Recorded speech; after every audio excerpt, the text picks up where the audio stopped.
이번 시간에는 PM바 칠판 4장에 해당되는 MMA 부분입니다. 아시는 것처럼 MMA는 모델의 M, 그 다음에 메소드 방법, 그 다음에 아티팩트 결과물 이렇게 어, 약자를 따가고 MMA 섹션이라고들 이렇게 부르죠. 그래서 그 MMA 섹션 중에서 첫 번째 해당되는 모델 부분에 대해서 학습하도록 하겠습니다. 자, 보시는 것처럼, 그, 모델 방법은 바로 우리 프로젝트 성과 영역을 수행하기 위해서 들어가는, 사용되는 그런 부분들이고요. 그 다음에, 아티팩트, 결과물은 인도물과 함께 하나의 프로젝트 수행, 성과 영역의 수행 결과로서 나오는 내용들입니다. 자, 그러면은, 모델에는 어떤 것들이 있는지 쭉 한번 볼까요? 굉장히 종류들이 많습니다. 그래서, 그 상황적 리더십 모델, 의사소통 모델, 동기부여 모델, 변경 모델, 복잡성 모델, 프로젝트 팀 개발 모델, 그리고 기타 모델로 이렇게 구성되어 있습니다. 그래서 그 안에는 각각의 7가지 종류의 모델들의 카테고리 안에는 또 여러 개의 모델들이 실제 있죠. 그래서 여러분들이 이해하실 것은 뭐냐 하면은요, 기본적으로 이 목차를 보면 모델이 뭐구나라는 것을 우리가 상상을 할 수가 있어요. 그래서 리더십 모델, 의사소통, 동기부여, 그 다음에 뭐 밑에 보면 팀 개발, 이런 뭐 어떻게 보면은 많은 부분들이 우리 그 대인관계 스킬, 인터퍼스널 스킬하고 상당히 연관성이 많이 있죠. 그러면은 뒤에서 모델은 뭐고, 그 다음에 그 방법은 뭐고, 그 다음에 결과물은 뭔지 그 차이점에 대해서 그럼 알아보도록 하겠습니다. 자, 먼저 모델. 모델은 이제 프로세스, 프레임워크, 그리고 현상 등을 설명하는 사고 전략이다. 굉장히 좀 어렵게 그 표현을 하고 있죠. 그다음에 방법은 성과, 산출물, 결과, 프로젝트 인도물 등을 달성하기 위한 수단이다. 이렇게 표현을 하고 있고, 아티팩트는 결과물은 템플릿, 문서, 산출물, 프로젝트 인도물 등 그랬습니다. 결과물 같은 경우는 오히려 그 용어가 이해하기 쉽죠. 뭔가 프로젝트 프로세스나 액티비티 활동을 통해 나오는 문서 같은 것들, 산출물, 템플릿, 인도물 이런 것들이기 때문에 우리가 결과로서 나오는 물건이구나 라고 이렇게 상상을 할 수 있는데, 모델, 그럼 우리 모델은 다 알고 있어요. 사실은 있지만은 알고 있지만은 여기 보면은 좀 어렵게 표현을 했어요. 우리가 프로세스나 프레임워크, 현상 등을 설명하는 사고 전략이다 이렇게 표현을 하고 있고요. 그다음에 방법은 이런 성과물이나 산출물을 인도물을 달성하기 위한 수단이다. 그래서 그 모델은 사고 전략, 그다음 방법은 수단. 요거를 기억하면 좋을 것 같습니다. PM박 6판에서는요. 우리가 그 프로세스 중심이었죠. 그래서 프로세스 중심이었기 때문에 인풋 사항들이 있고, 그 다음에 툴스 앤 테크닉, 도구 및 기법이 있고, 이렇게 아웃풋 이런 식으로 표현이 돼 있었어요. 그렇기 때문에 거기선 그게 익숙하신 분들은 여기서 모델과 방법 이게 나오게 되면은 좀 그 혼동이 될 수가 있어요. 그래서 실제 그 여기서 말하는 이 모델과 방법은 바로 이 툴스 앤 테크닉, 도구 및 기법이라고 이렇게 상상을 하시면 됩니다. 그리고 여기 아웃풋에 나오는 산출물은 이 결과물이라고 상상을 하시면 되겠고요. 그래서 뭐 예를 들어서 우리가 그 가족이 여행을 가는 프로젝트를 한번 상상을 해보겠습니다.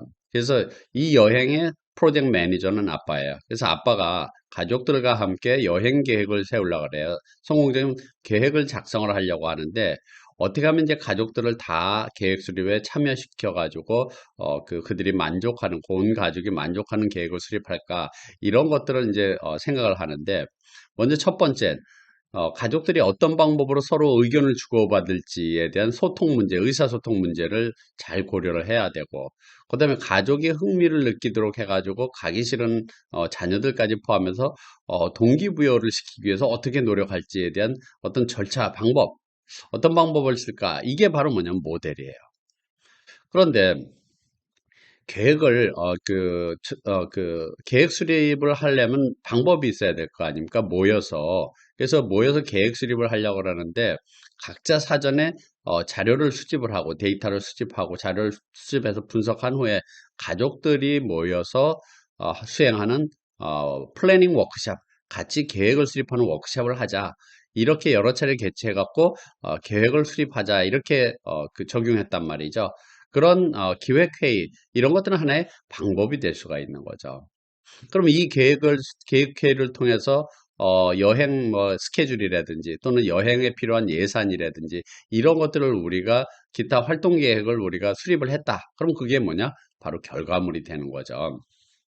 그래서 이러한 의미로 생각을 하시면 되겠고요.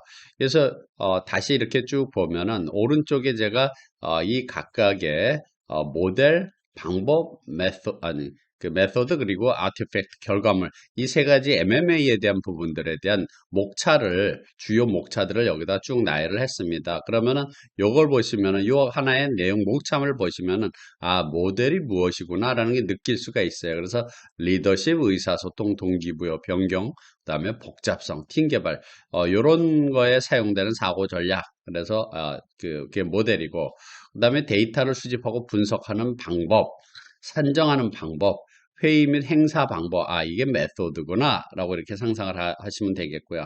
그다음 결과물은 뭐 쉽죠. 각종 문서나 템플릿, 산출물들이죠. 그래서 전략의 결과물, 그다음에 각종 기록부 및 관리대장, 그다음에 각종 계획, 그다음에 각종 계층도와 같은 그러한 문서들, 기록 계획, 그다음에 각종 기준선, 그다음에 시각 데이터 및 정보 결과물, 그다음에 각종 보고서, 그다음에 협약 및 계약 이런 것들이 바로 결과물에 해당되는 거죠. 그래서 용어, 방법, 결과물 이거에 대한 것들이 명확하지 않은 부분들은 이런 모델, 방법, 결과물에 대한 주요 목차들을 이렇게 쭉 보시면 도움이 될 거라고 이렇게 생각을 합니다.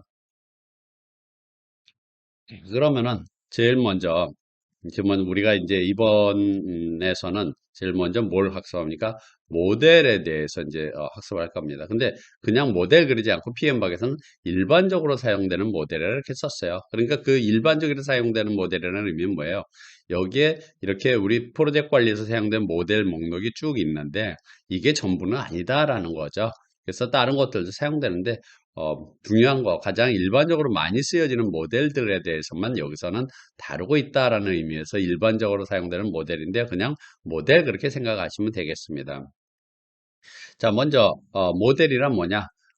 우리 아시는 것처럼 복잡한 현실 세계를 단순화해 가지고 실제 어떻게 작동하는지 확인하는 것이죠. 그리고 이제 작업 프로세스나 업무량 등을 분석하고 최적화하기 위한 전략, 시나리오, 접근 방법 등을 제시한다. 그래서 실제 우리가 일어나는 일들을 가상으로 만들어 보는 거죠. 그래서 가상으로 만들어 가지고 그게 실제 상황에서 어떻게 작동하는지에 대한 것들을 확인하는 게 모델이다라고 이렇게 보시면 되는 거죠. 그래서 모델을 만드는 이유는 뭐예요? 미리 우리가 계획을 세운다든지 일어날 일들에 대해서 우리가 미리 파악을 한다든지 하는 그런 것들을 통해서 뭔가 우리가 제시를 하기 위한 그런 노력이죠. 그 다음에 이제 구체적 행동, 문제 해결, 회의 필요 사항 등에 대한 접근 방식을 제시하기 위한 거다라는 거죠. 그래서 예를 들어서 문제를 해결하려면 어떻게 해야 되느냐? 그 문제를 해결하려면 그 내용을 파악을 해야 되니까 확인해야 되니까 실제 모델을 만들어 가지고 그 모델을 이용해 갖고 확인을 하고 해결 방안을 마련하고 하는 그런 개념이 되는 거죠. 자, 그러면 다시 한번 모델의 종류를 보죠. 첫 번째 상황적 리더십 모델, 그다음에 의사소통 모델, 변경부여 모델, 그다음에 변경 모델, 동기부여 모델이죠. 변경 모델, 그다음에 복잡성 모델, 프로젝트 팀 개발 모델, 그리고 기타 모델로 이렇게 구성되어 있습니다. 그러면 하나하나 상황적 리더십 모델부터 상황적 리더십 모델에는 어떤 모델들이 있는지 상세하게 한번 알아보도록 하겠습니다. 상황적 리더십 모델, 상황적 리더십 모델은 프로젝트 팀은 프로젝트 생애 중에 라이프 사이클이나 개발 방식, 프로세스에 따라서 리더십 스타일도 달라질 수 있다라는 거죠. 그러니까 프로젝트 형태나 개발 방법, 그 다음에 적용하는 프로세스에 따라서 리더십, 적용하는 리더십도 달라질 수 있기 때문에 적절하게 조정할 수 있기 때문에 상황식 리더십 모델이라는 것은 개인이나 팀의 요구에 적합한 리더십 스타일을 조정하는 방법이다. 이렇게 정의를 하고 있습니다. 그래서 어쨌든 상황에 맞는 리더십을 조정해서 적용한다라는 그런 개념이 되는 거죠. 그래서 상황적 리더십 모델의 종류에는 말 그대로 상황적 리더십 2라는 이러한 모델이 있고요. 오스카 모델이라는 게 있죠. 그래서 이 모델들은 상황적 모델은 어디 쓰이느냐? 프로젝트 팀 성과 영역, 팀 성과 영역에도 쓰이고 프로젝트 작업 성과 영역에도 쓰인다라는 거죠. 팀은 사람 및 팀에 관련된 거기 때문에 당연히 거기다 리더십을 적용해야 되겠고, 프로젝트를 실행에 옮기는 동안에 프로젝트 작업을 수행하는 동안에도 사람과 팀을 이끌어 나가기 위한 리더십이 필요하기 때문에 거기에 사용되는 종류들이다라는 그런 개념이죠. 자, 그러면 이제 상황적 리더십 모델 중에서 상황적 리더십 모델 제목이 비슷합니다만은 리더십 시츄에이셔널 리더십 2 그래갖고 그 레지스터드죠, 등록돼 있는 그런 거죠. 그래서 상황적 리더십 2라는 게 상황적 리더십 모델의 첫 번째 모델입니다. 이름이 비슷해서 이게 이거냐 그건 아니고요. 상황적 리더십 모델 중에서 첫 번째 모델이 바로 상황적 리더십 2라는 제목을 가진 그 모델이다라는 거죠. 그 다음에 이제 다음에 나올 게 상황적 리더십 모델 중에서 뭐 오스카 모델이 그다음 나온다 뭐 이런 그 종류들이 있죠. 그래서 첫 번째가 상황적 리더십 2에 대한 이런 모델인데요. 켄 블랑샤르라는 사람은 상황적 리더십을 어떻게 표현했냐면은 역량과 헌신 이 두 가지 변수를 가지고 팀원들을 개발하는 것을 측정해 가지고 적용한다 그랬어요. 그러면 여기서 역량이라는 게 뭐냐? 우리 다 아시는 거지만 그냥 여기다 나열을 했죠. 개인의 능력, 지식, 스킬 이런 것들이 역량이다라는 거고요. 헌신, 커미트먼트는 개인의 자신감과 동기라고 얘기를 했습니다. 그래서 뭐 일부에서는 이 커미트먼트를 몰입 이렇게 번역을 하기도 하고 어쨌든 그 공개적인 일을 하겠다라고는 공개적인 수행 약속, 자신감 있는 수행 약속 하는 그런 개념이 바로 커미트먼트라는 개념이죠. 그래서 개인 역량과 헌신이 높아지면 이 두 가지 변수인 개인 역량과 헌신이 높아지면은 개인 욕구 충족을 위해서 리더십 스타일을 지시, 코칭, 지원, 위임 순으로 발전해 간다 그랬습니다. 그래서 여기 밑에 보시는 것처럼 그 그림을 표를 보시는 게 오히려 이제 좋을 것 같습니다. 먼저 리더십의 유형은 여기 보면은 지시, 그러니까 높은 지시, 낮은 지시. 그 다음에 이쪽은 뭐예요? 지원. 높은 지원, 낮은 지원이에요.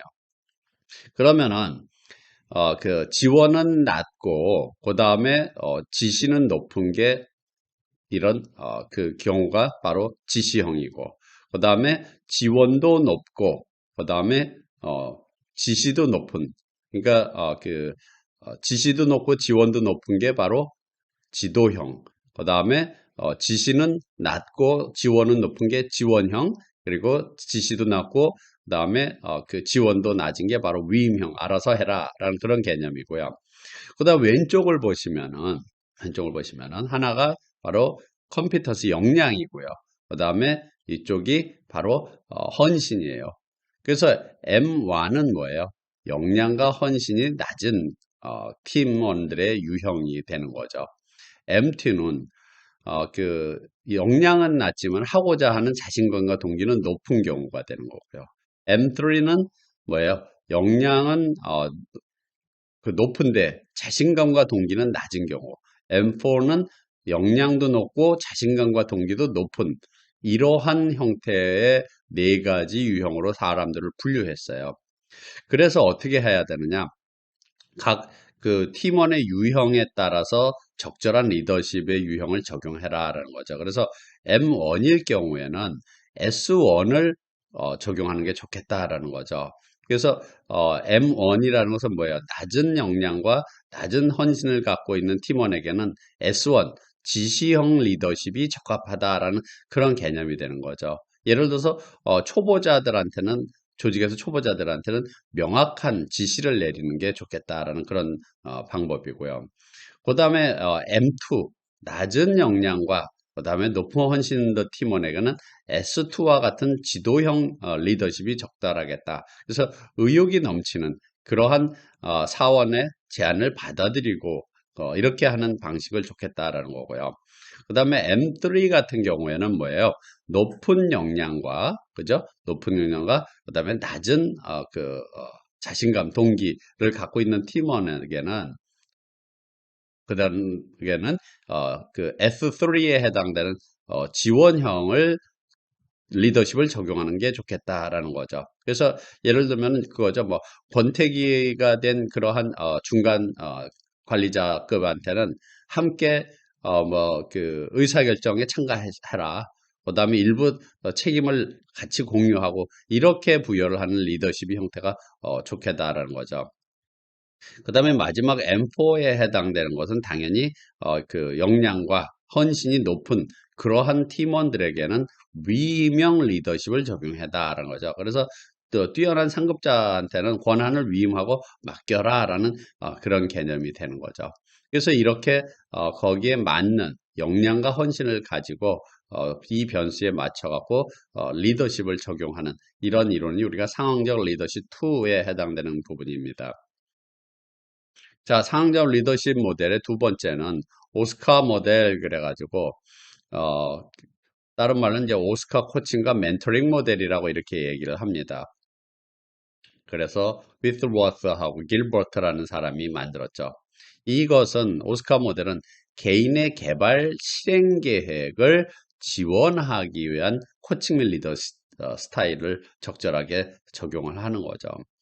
그러면 기본적으로 오스카라는 말은 무슨 말이냐? 5가지 기여 요인의 약자입니다. 첫 글자죠. 그래서 성과, outcome, 그 다음에 상황, situation, 그 다음에 선택 또는 결과, choice 또는 consequence, 그 다음에 조치, action, 그 다음에 review, 검토. 이거의 첫 글자를 따서 오스카라고 이렇게 표현을 하는 거죠. 그래서 이 그림에 보시는 것처럼 맨 처음에 해야 될 일은 뭐예요? 아웃컴, 성과와 관련돼 있죠. 그래서 여기 아웃컴에서부터 이제 리뷰까지 이렇게 5가지 요인이 이제 코치에 의해서 적용 충족이 되면은 팀원들과의 상호작용에 대한 장기적인 그러한 성과를 달성하게 된다라는 그런 부분들이에요. 그래서 효과적인 코칭을 하기 위한 개념이 바로 이 5가지 기여 요인과 절차에 해당되는 그런 부분들이죠. 그래서 우선 첫 번째가 바로 아웃컴에 해당되는 세션의 목표와 성과 결과를 결정해라 그랬습니다. 그러니까 지금 우리가 하는 게 뭐예요? 궁극적으로 개인의 개발 실행 계획을 수립하기 위한 5가지 기여 요인을 지금 얘기를 하고 있는 거죠. 그래서 세션의 목표와 성과를 결정한다. 그런데 이것은 뭐냐면 어떤 당면한 문제, 만약 우리가 회의를 한다 그러면 회의의 주제가 될 수도 있겠죠. 그래서 당면한 문제에 대해서 논의를 하고 그래서 세션에 원하는 결과와 개인의 어떤 장기적인 목표 이런 것들을 결정하는 거죠. 식별하는 거예요. 그 다음 두 번째는 이제 시츄에이션 그래서 상황이라고 그랬는데 개인의 현재 상황과 감정을 파악해라 이렇게 파악한다 이렇게 돼 있습니다만은 어떤 개인적으로 개개인의 어떤 기술이나 능력 그 다음 지식 이런 자신의 어떤 상황에 대해서 정확하게 파악을 하는 거죠. 즉 이해하고 인식을 높이는 게 바로 두 번째 해야 될 일이다라는 거죠. 그래서 세 번째는 초이스입니다. 선택 사항 수립 및 선택 결과에 대한 파악을 해라 그랬습니다. 또는 consequence 우리 그 결과다 이렇게 표현을 하고 있죠. 그래서 결과를 달성하기 위해서 모든 이 잠재적인 방법을 찾아내는 거예요. 결과 달성하려면 어떤 방법이 있는지 그 방법들을 이렇게 쭉 찾아내는 거죠. 그리고 이제 그 중에서 선택을 하는데 그 선택에 따른 어떤 결과와 파급 효과 이런 것들을 고려해서 장기적인 나중에 이 목표를 향한 어떤 실행 가능 방안을 구체적으로 수립하는 게 바로 여기서 해야 될 일이다라는 거죠.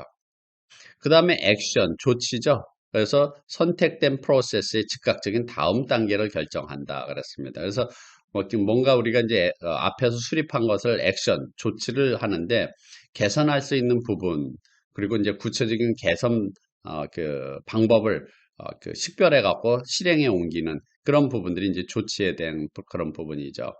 마지막에 리뷰해야 대한 부분은 재평가를 위한 계획 수립 및 프로세스 검토 그랬습니다. 그래서 우리가 액션을 취했으면 어떻게 해야 돼요? 그거에 대한 것들을 우리가 확인을 해야지 되겠죠. 그래서 기본적으로 이제 정기적인 회의를 한다든지 그래가지고 진행 사항이 어떻게 되고 우리가 그 진행한 내용들의 액션 취한 것들에 대한 진행 사항이 어떻게 되고 있는지 그리고 이제 지원도 해주고 성과를 유지하기 하게 하는 그런 지원이 이제 필요하겠죠. 그래서 그리고 이제 동시에 우리가 수립했던 최초에 수립했던 목표에 대해서 다시 재평가하고 확인하는 그런 것으로 우리는 마지막 리뷰가 이제 이루어지고 이것들이 이제 계속 반복이 되는 거겠죠. 그래서 이게 바로 이제 오스카 모델의 기본적인 개념입니다. 자, 우리가 지금 하고 있는 거는 모델을 하고 있고요. 모델 중에서 두 번째, 모델 중에서 두 번째가 바로 뭐냐면 의사소통 모델입니다. 모델들 중에서 두 개가 의사소통 모델이고요.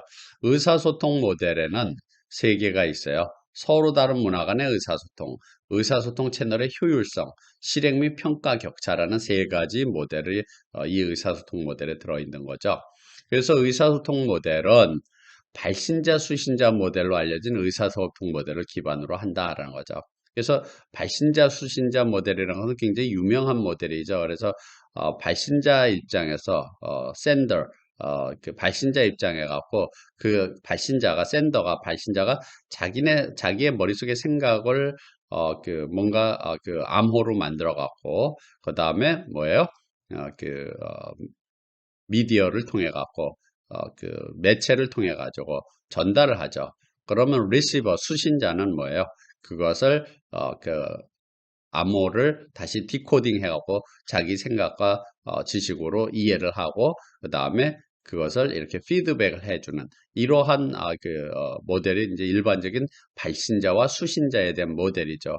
그래서 그 사이에서는 그 상당히 뭐가 발생을 해요?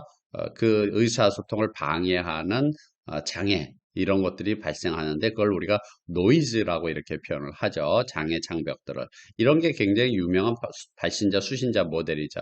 그래서 발신자와 수신자는 물론이고 의사소통 매체 어떤 매체를 쓰느냐 매체를 통해서 소통하느냐 매체가 미치는 영향 그 다음에 이 모델을 사용하는 사용자의 기대와 현실 분명히 이렇게 했는데 그런 효과가 우리가 반응이 나타나는지 신호가 오는지 이런 기대와 현실에 대한 차이 그 다음에 이제 이해관계자의 분산 얼마만큼 이 관련된 사람들이 센더나 리시버 이런 그 주고받는 이 이해관계자들이 같이 위치하지 않고 넓게 여러 지역에 거쳐 퍼져 있는지 이런 것들을 고려해서 의사소통의 효율이나 효과성을 높이기 위한 스타일 방법을 제공하는 게 바로 의사소통 모델이다라는 그런 개념이죠.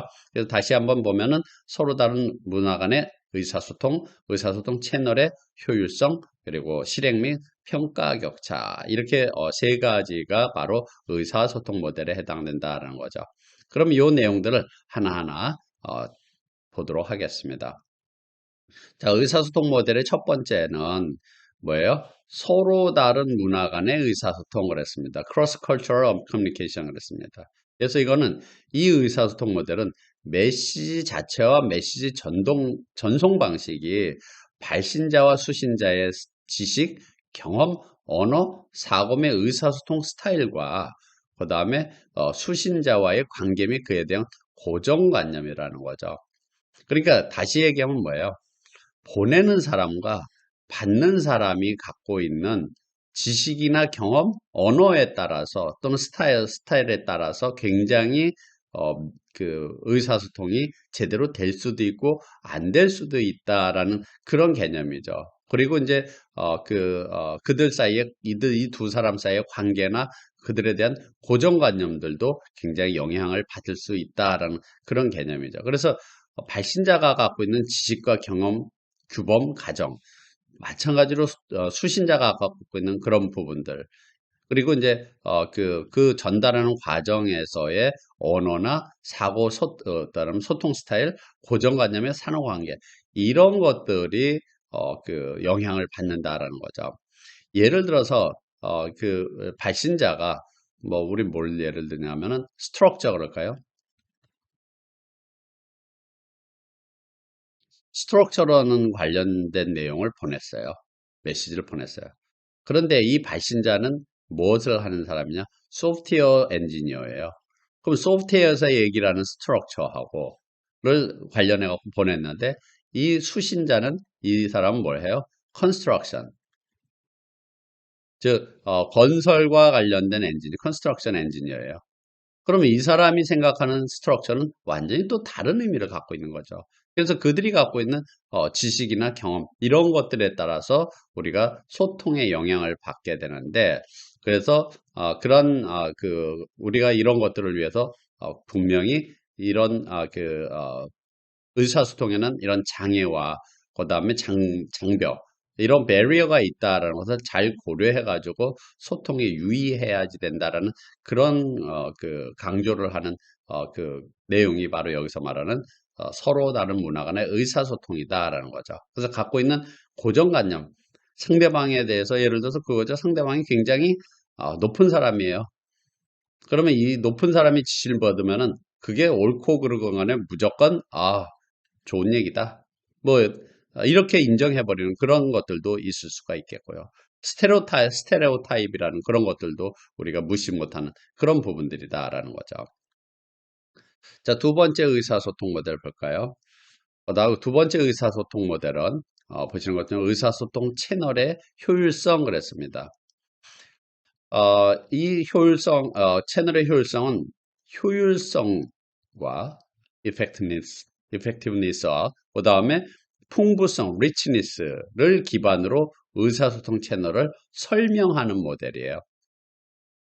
그래서 알리스테어 컵번이라는 사람은 효율성과 풍부성을 기반으로 먼저 얘기를 했고, 그 다음에 네프트와 랭겔이라는 사람은 매체에 대한 풍부성 이론이라는 것을 얘기를 했어요. 그래서 매체를 통해서 전달할 수 있는 학습의 양이 다를 수 있다라는 그런 개념인데 둘 다 이제 비슷한 개념이죠. 근데 비슷한 개념인데 여기서 공통의 용어는 뭐예요? 풍부성이라는 거예요. 그래서 매체의 풍부성이라는 게 뭐냐? 뭐가 매체를 풍부하게 만드느냐? 여러 정보를 동시에 처리할 수 있는 게 바로 풍부성이 높다라는 거고요. 신속한 피드백을 촉진할 수 있는 것도 풍부성이고, 개인적인 관심사를 확립하는 거, 이런 것도 개인지향적인 이런 것들이 바로 풍부성이다. 그리고 마지막은 기계 언어가 아닌 자연 언어를 쓸 수 있는, 즉, 기계 언어는 하나로 정해져 버렸죠. 그렇지만, 자연 언어는 언어가 다양한 언어를 쓸 수 있는, 이런 사용할 수 있는 기능, 능력, 이게 바로 매체의 풍부성이다라고 이렇게 표현을 하고 있는 거죠. 그래서 기본적으로는 복잡하고 까다로운 개인정보가 수반되는 그런 상황에서는 대면 방법과 같은 이러한 방법이 풍부한 의사소통이 되는 거고, 그 다음에 간단하고 사실 정보가 포함된 상황에서는 메모나 텍스트, 메시지 이런 것들이 풍부성이 덜한 의사소통 채널을 쓰는 거가 좋겠다라는 거죠. 그래서 필요한 것도 풍부성이 높은 의사소통 채널을 쓸 것이냐, 그 다음에 풍부성이 적은 의사소통을 쓸 방법을 채널을 쓸 것이냐 하는 것들도 프로젝트 상황에 맞춰 갖고 그 맞는 효율성에 맞는 그런 방법을 써야 되겠다라는 그런 개념이 되는 거죠. 그래서 다음 슬라이드를 보면은 이제 이 의사소통 채널에 대한 효율성에 대한 그림이 나오는데요. 보시는 것처럼 의사소통 채널의 풍부성이 이쪽으로 가면 갈수록 높아요. 그리고 여기는 의사소통 효율성이 이렇게 높은 부분들이죠. 그래서 효율성과 풍부성 기반의 의사소통 채널들을 여기다 쭉 나열을 했어요. 그래서 가장 효율성과 풍부성이 높은 건 뭐예요? 대면으로 하는 거고요. 가장 낮은 건 회의록이다. 그래서 풍부성이 높은 것은 대면 또는 화이트보드나 또는 워크샵, 대화, 화상회의, 전화통화 이런 구두 모델링 의사소통이 효율성이나 풍부성이 높고 서면으로 하는 이런 의사소통들이 상대적으로 풍부성과 효율성이 낮다라는 그런 개념입니다. 그래서 말씀드린 것처럼 적절한 의사소통 채널을 필요한데 이용을 해야 되겠지만은 프로젝트에서는 물론 가장 강조되는 게 뭐냐면 대면으로 가급적이면 해라라는 것을 강조를 하지만은 뭐 경우에 따라서 굉장히 불필요하게 만나고 시간 소비할 필요 없는 경우에는 간단한 서면 의사소통을 쓰는 것을 효율성이 높아질 수 있다라는 그런 개념을 여기서 얘기를 하는 거죠. 그 다음에 이제 그 의사소통 채널에 대한 그런 얘기가 나왔기 때문에 의사소통 채널에 대한 얘기가 나왔기 때문에 참고로 의사소통 채널 수를 계산하는 그런 방식을 잠깐 소개를 하겠습니다. 그래서 여러 사람 사이 의사소통 채널 수를 계산하는 그런 건데요. n이 사람이고 식에서 봤을 때 채널 수는 2분의 n 가로열고 n-1이라는 식이죠. 그래서 n은 사람 또는 소통 객체의 수예요. 이게 무슨 얘기냐면 두 사람 사이에서는 하나의 채널이 존재하고 세 사람 사이에서는 하나, 둘, 세 개의 채널이 존재한다. 그런데 네 사람 사이에서는 여기 보신 것처럼 하나, 둘, 셋, 넷, 다섯, 여섯 개의 채널이 존재한다라는 거죠. 그래서 4명의 이해관계자 사이 의사소통 채널 수는 바로 이 공식을 이용해서 2분의 4명, 4 가로 열고 4-1 나누 이렇게 했죠. 그러니까 총 6개의 채널이다라는 거죠. 그래서 의사소통 채널 수는 의사소통의 복잡성을 나타낸다. 그래서 이 복잡성 정도의 정도를 가지고 그것을 기반으로 해서 의사소통 계획을 수립하거나 특히 의사소통 계획 중에서 의사소통 방법이나 의사소통 모델을 또는 의사소통 채널 이런 것들을 잘 고려해서 의사소통 계획에다 반영하는 그런 용도로 의사소통 채널 수를 계산하게 되는 것이죠. 자, 의사소통 모델의 세 번째는 실행 및 격차라는 겁니다. 실행 및 격차. 그래서 죄송합니다. 실행 및 평가 격차. 실행 및 평가 격차. 그래서 실행과 평가에 대한 차이다라는 그런 개념이죠. 그래서 위에 그림을 보시면은 사용자가 있고 시스템이 있어요. 사용자 입장에서 이 시스템을 어떻게 사용하는 건가 잘 아느냐 모르느냐가 바로 실행의 차이예요. 그런데 반대로 시스템으로부터 받은 결과가 바로 시스템이 지금 어떤 상태인지 잘 아느냐 모르느냐가 평가의 차이다라는 그런 개념이 되는 거죠.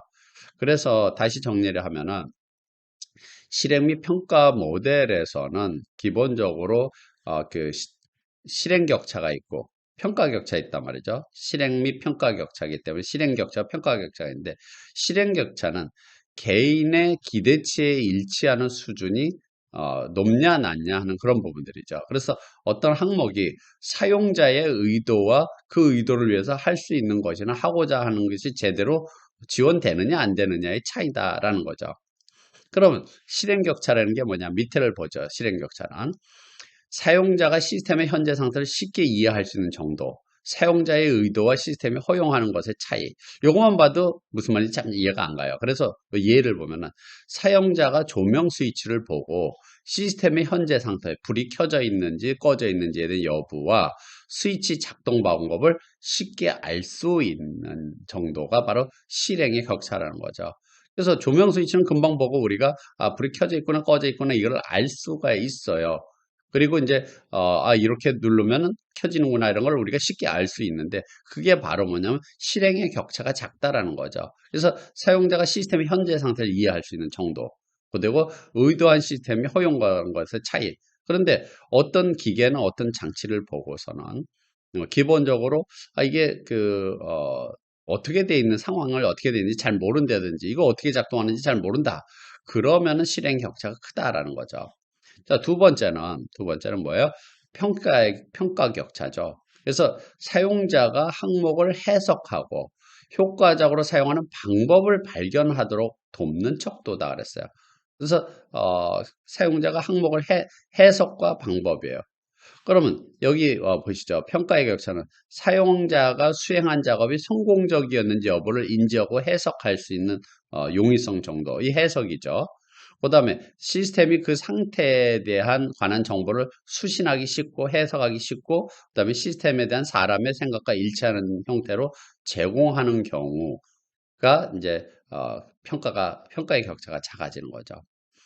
그래서 여기 예를 보면은 사용자가 조명 스위치를 볼 때 하나의 스위치를 사용하면 사용자는 자신의 작업이 성공적이었는지 아닌지를 즉시 알 수 있기 때문에 평가 차이가 매우 작다라는 거죠. 그런데 이제 복잡한 계기판이 있다. 그러면 그 계기판에 대한 것들이 잘못 설계가 되면은 평가의 격차가 커질 수가 있다라는 거죠.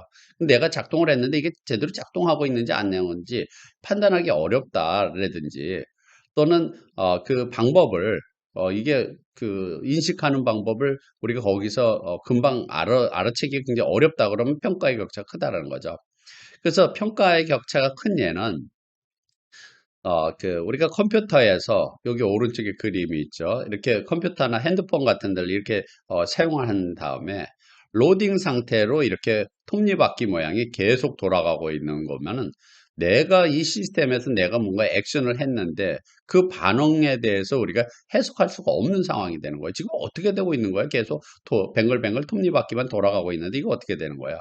근데 대신 우리가 컴퓨터에서 뭔가 많은 양을 복사한다 그러면 지금 그 얼마만큼 지금 복사가 대량으로 진행되고 있는지에 대한 것들, 또는 검사가 어느 정도 진행되는지, 이러한 로딩 막대를 두면은 평가의 차이를 줄일 수가 있다라는 거죠.